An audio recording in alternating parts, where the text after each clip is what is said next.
रविशंकर प्रसाद।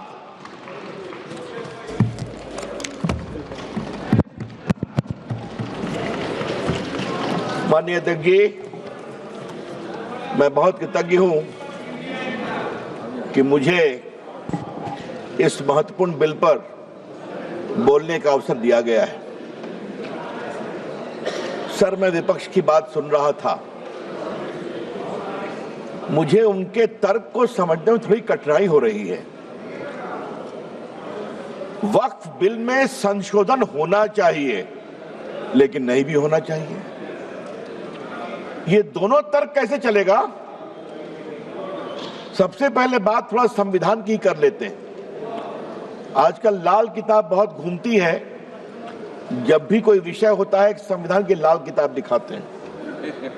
Sir, हम संविधान की हरी किताब लेकर के आए हैं जो संसद में रखी हुई है, तो मैं इसी को दिखाऊंगा आज। सर, भारत के संविधान के मौलिक अधिकार में धारा 15 है। धारा 15 में लिखा हुआ है कि महिलाओं के साथ कोई विभेद नहीं होगा और सरकार महिलाओं के विकास के लिए कानून बना सकती है।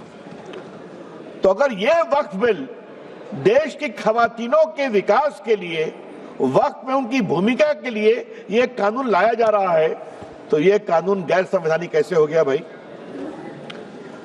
सर, संविधान की धारा 15 में यह भी लिखा हुआ है कि सामाजिक रूप से पिछड़े वर्ग के लोगों के विकास के लिए सरकार कार्रवाई कर सकती है।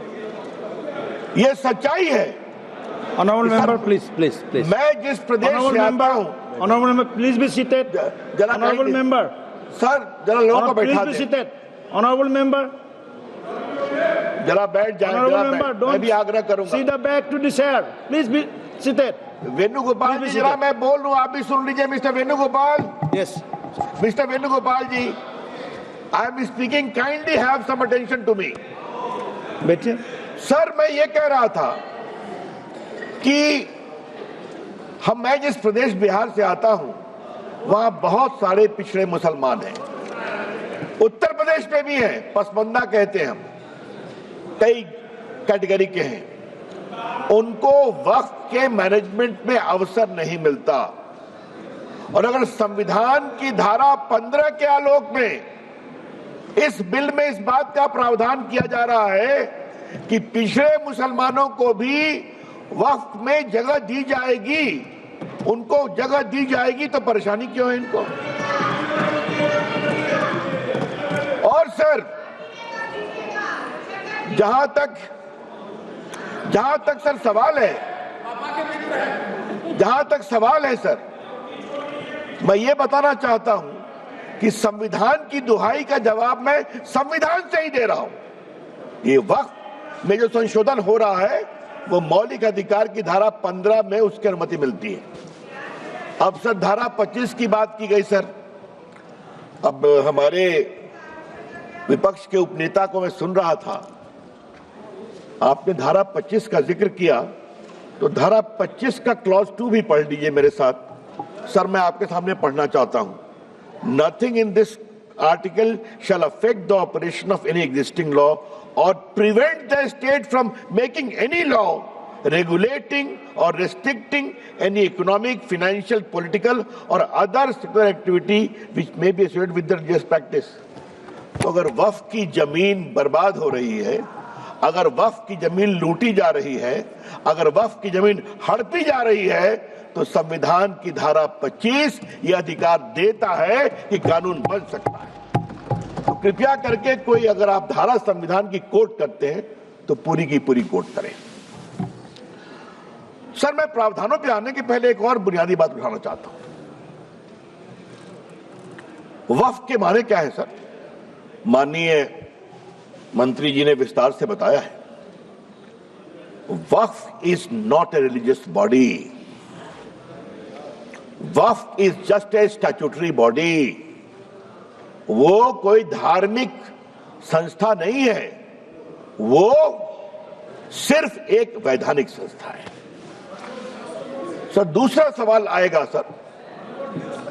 अच्छा, आप अपने पारी का इंतजार करिए ना। You are a very eloquent speaker, I know. Wait for your turn. Sir, इसी से एक और सवाल उठता है सर, मुतवल्ली की क्या भूमिका होती है? आज मैं चाहता हूं इस बात को सदन में रखूं और सदन के माध्यम से देश में जाए। सर, मुतवल्ली को सिर्फ मैनेजर बोलते हैं सर, और ये मैं नहीं बोल रहा हूं, मैं इस्लामिक लॉ के एक बहुत बड़े scholar Mulla law of Mohammedan law, इस किताब के मैं 3 लाइन कोट करूंगा sir. Mulla principle of Mohammedan law, M Hidayatullah जो भारत के पूर्व मुख्य न्यायाधीश थे, उन्होंने इसको रिवाइज किया था सर, बहुत बड़े जूरिस्ट थे, और मैं इसके सिर्फ एक पैराग्राफ को पढ़ूंगा sir. Para 202 mutawalli, under the Mohammedan law the moment a waqf is created, all rights property pass on the waqif and vested in the Almighty. The mutawalli has no right in the property belonging to the waqf. The property is not vested in him. He is not a trustee. He is merely a superintendent or a manager. तो मुतवल्ली साहब ये 8 लाख की property के खाली manager हैं, और क्या हो रहा है? तो क्या सरकार खामोश है? अगर वक्फ देने वाले की प्रॉपर्टी लूटी जा रही है तो क्या खामोशी चलेगी सर? ये तो नहीं चलेगी। सर, कुछ और मैं बुनियादी सवाल उठाना चाहता हूं सर इस बहस में, जो उठना चाहिए। ये 8 लाख संपत्ति है, इसमें कब्रिस्तान भी होंगे, इसमें मस्जिद भी होगी सर। आज मैं ये सवाल इस संसद के सामने उठाना चाहता हूं, कितने स्कूल बने वक्फ की संपत्ति पर, कितने अस्पताल बने वक्फ की संपत्ति पर, कितने स्किल सेंटर खुले वक्फ की संपत्ति पर, कितने अनाथालय खुले वक्फ की संपत्ति पर, कितनी बेवा विधवा बेटियों बहनों को सिखाए गए सिलाई कढ़ाई जीने का तरीका, गिनतियों पर भी आएगा सर। तो ये बार बार जो वक्फ की बात बोलते हैं, अगर आज इस कानून के द्वारा वक्फ की जमीन को रेगुलेट करके उसकी प्रॉपर्टी में फंडिंग अच्छी आए और उस जमात के लोगों के लिए इसका विश्वास बढ़े, तो इनको परेशानी क्यों होती है सर? सर, इस परेशानी की मैं वजह समझता हूं सर, और अब मैं इस परेशानी की वजह पर आ रहा हूं सर। दिल से तो कहते हैं कि हम चाहते हैं संशोधन हो, लेकिन राजनीतिक मजबूरी इनके पैर पीछे खींचती है सर। बहुत सालों से राग वही है, सुर वही है, तीखापन वही है, भाषा वही है। और मैं 3 उदाहरण देना चाहता हूं सर। याद करिए, शाहबानों के केस में जब सुप्रीम कोर्ट ने एक निर्णय दिया कि शाहबानों एक डिजर्टेड वाइफ थी, उनको कुछ 100 रुपये मिले, तो सुप्रीम कोर्ट के फैसले पर हो हल्ला किया गया। यही लोग हैं। और सर, उस समय राजीव गांधी इस देश के प्रधानमंत्री थे, 400 का बहुमत था, मात्र एक बेवा मुस्लिम 75 साल की महिला को कुछ 100 रुपये दिए गए, क्या हंगामा खड़ा कर दिया गया। और सर, आज जब मैं शाहबानों पर बात कर रहा हूं सर, तो मुझे अपने दोस्त आरिफ मोहम्मद खान के बारे में कुछ बोलना है सर। वो आपकी सरकार में मंत्री थे, उनका 2 दिन ऐतिहासिक भाषण हुआ था इसी सदन में कि सुप्रीम कोर्ट का फैसला अच्छा है। एकाएक हंगामा गया, राजीव गांधी हिल गए, डोल गए, कहे तुम वापिस हो जाओ, हम कानून ला रहे हैं सुप्रीम कोर्ट के निर्णय को उलटने के लिए। ये भी हमने देखा है ना सर। शाहबानों के बाद यात्रा आती है सारा बानों तक सर, 3 तलाक पर। 3 तलाक को लेकर सर इतनी परेशानी थी, मुस्लिम महिलाएं गई थी कोर्ट में, और सर मैं हाउस में आज कहना चाहता हूं, 2 साल तक इनकी सरकार ने सुप्रीम कोर्ट में जवाब नहीं फाइल किया, ताकि मामला लटकता रहे। और आज सर मैं बड़े गर्व के साथ कहता हूं कि जब 14 में सरकार आई, तो मैं माननीय प्रधानमंत्री जी ने मुझे कानून मंत्री बनाया था, तो फाइल आई कि सर का जवाब फाइल करना है, सुप्रीम कोर्ट डांट लगा रहा है। तो मैं गया प्रधानमंत्री जी के पास, तो उन्होंने कहा जाओ कोर्ट के अंदर और कोर्ट के बाहर खड़े हो जाओ कि नरेंद्र मोदी की सरकार 3 तलाक की पीड़ित बनकर खड़ी है। सर, आज मैं all India Muslim personal law के बारे में कुछ कहना चाहता हूं, बोर्ड के बारे में। सुप्रीम कोर्ट में जब 3 तलाक के मामले की सुनवाई चल रही थी तो all India Muslim personal law board ने कहा कि आप फैसला मत करिए, हम एक निकाहनामा बनाएंगे और पूरे देश में घुमाएंगे कि निकाह करते समय 3 तलाक नहीं दोगे, ये शर्त रखोगे। सर, याद करिए, कानून बना, इसी all India Muslim personal law board ने पूरे देश में 3 तलाक के खिलाफ एक बहुत बड़ा आंदोलन करने का, उकसाने का काम किया। ये भी, और ये लोग सब लोग खड़े हो गए, सब लोग खड़े हो गए। सर, तीसरा मामला धारा 370 की समाप्ति का, यही बिल आया था ना सर, माननीय गृह मंत्री बैठे हैं ना, हिम्मत दिखाई थी ना, सब लोग एक थे ना। देश टूट जाएगा, देश में आग लग जाएगी। आज 370 समाप्त हो गया, आज कश्मीर का विकास हो रहा है, जम्मू का विकास हो रहा है, पूंजी निवेश हो रहा है। और सर, याद करिए, अभी जो चुनाव हुआ है, एक भी बूथ पर रिपोल नहीं हुआ जो उमर अब्दुल्ला की सरकार बनी है। जहां पाकिस्तानी झंडे लहराते थे, आज वहां लाल चौक में तिरंगा लहराता है और भारत माता की जय बोलते हैं। सर, ये बात मैं क्यों बोल रहा हूं? सर, ये बात मैं क्यों कह रहा हूं? सर, मैंने 86 से 20 तक की कहानी बताई। स्वर वही है, सुर वही है, तलखी वही है, चाहे संशोधन लाओ वक्फ में, चाहे लाओ 370 में। तो हम ये भी कहना चाहते हैं कि अब ये नहीं चलेगा, और बड़ी जिम्मेदारी से कहना चाहता हूं। सर, एक सवाल उठाने की इच्छा होती है, वोट बैंक के लिए देश कहां तक जाएगा? क्यों जाना चाहिए? सर, आप याद करिए, मैं कहना चाहता हूं, सीए पर क्या क्या तूफान खड़ा किया गया।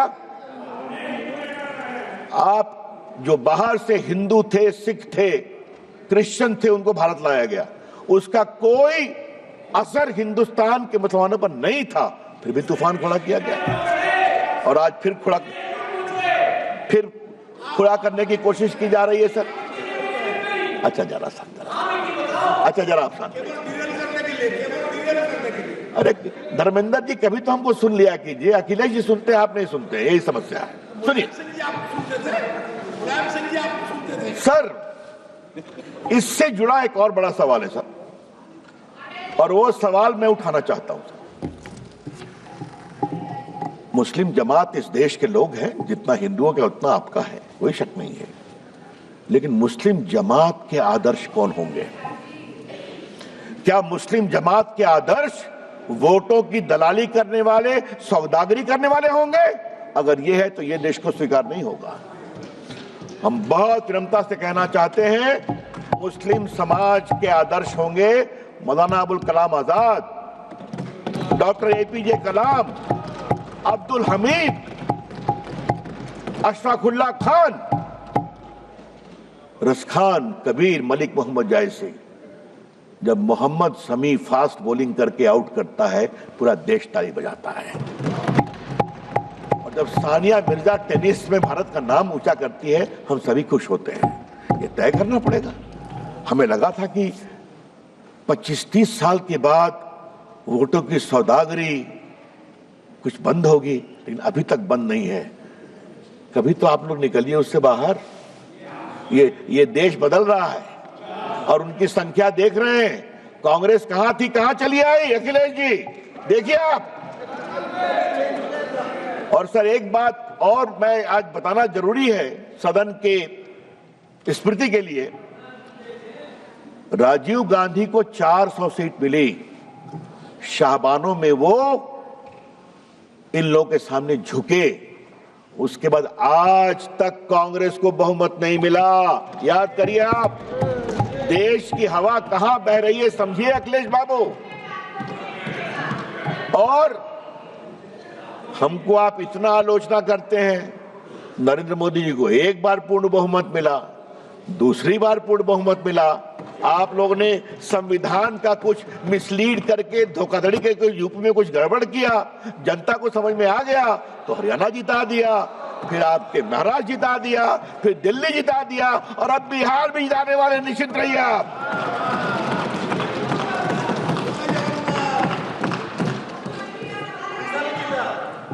वो तो पहले जीत गए थे। सर मैं आपसे आज इस बहस के क्रम में कुछ और बड़ी बातें कहने की जरूरत है सर। ये जो 13 का कानून सर बार बार कहा जा रहा है कि अच्छा लगा मुझे उपनेता ने कांग्रेस ने कुछ कहा कि बदलाव पहले भी हुए हैं सर।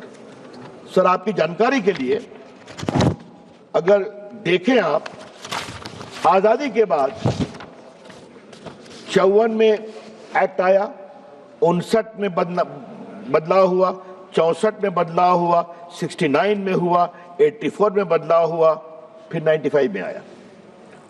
और सर ये रिकॉर्डेड है, अगर आप निर्देश देंगे तो हम प्रस्तुत करेंगे।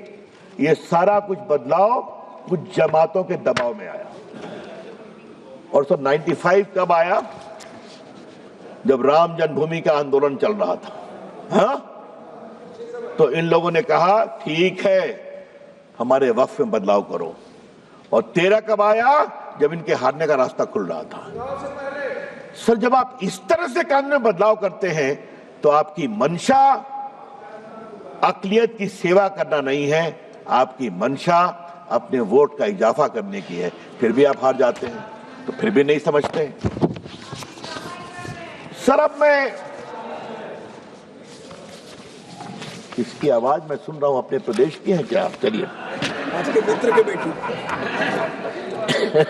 आपके मित्र की बेटी। सर अब मैं कुछ संपत्ति पर आता हूं। ये 8 लाख संपत्ति है, दुनिया की सबसे बड़ी संपत्ति है सर। और सर मुतवल्ली उसको मैनेज करता है, मैंने दिखा दिया, वो मैनेजर है। मैनेजर की अकाउंटेबिलिटी होती है कि नहीं? और सर मैं पटना साहिब का सांसद हूं सर। हमारे क्षेत्र में गर्दनी बाग में सर एक सरकारी जमीन पर तालाब है जहां लोग छठ में अर्घ देते हैं सर। हाई कोर्ट में सरकार ने कहा कि यह सरकारी जमीन है और वहां से 5-7 किलोमीटर दूर एक कब्रिस्तान है, 1920 का रिकॉर्डेड। कुछ लोग कहते हैं ये हमारा वक्फ है, हर बार छठ में खड़े हो जाते हैं। फतवा में यही काम किया। अभी तो सर अभी तो 113 बात की गई दिल्ली की, मैं सुन रहा था, उन्होंने कहा जो फोर्ट विलियम है ना कलकत्ता में सेना का कमांड, वो भी हमारा वक्फ है। अब आगे तो कहेंगे कि पूरा हिंदुस्तान वक्फ है, क्योंकि हमारे यहाँ तो हमारे सम्राट हुए थे। क्या देश ऐसे ही चलेगा क्या?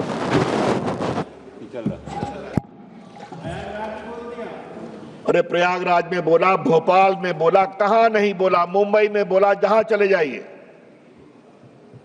सर ये देश ऐसे नहीं चलेगा। और मैं माननीय मंत्री से आग्रह करूंगा, एक बार सदन को विस्तार से बताएं जिस तरह से वक्फ का दावा किया गया, उसका दावा करने वाले कौन थे। और थोड़ा गहराई में जाएंगे, हम लोग भी देश घूमते हैं, तो मैनेजर साहब की बिल्डर से साठगांठ हो गई और वहां पर बिल्डिंग खड़ी हो जाती है। ये सच्चाई नहीं है क्या?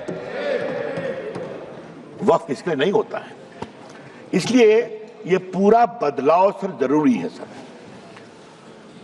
सर मैं एक बात और कहना चाहता हूं इस कानून के संदर्भ में,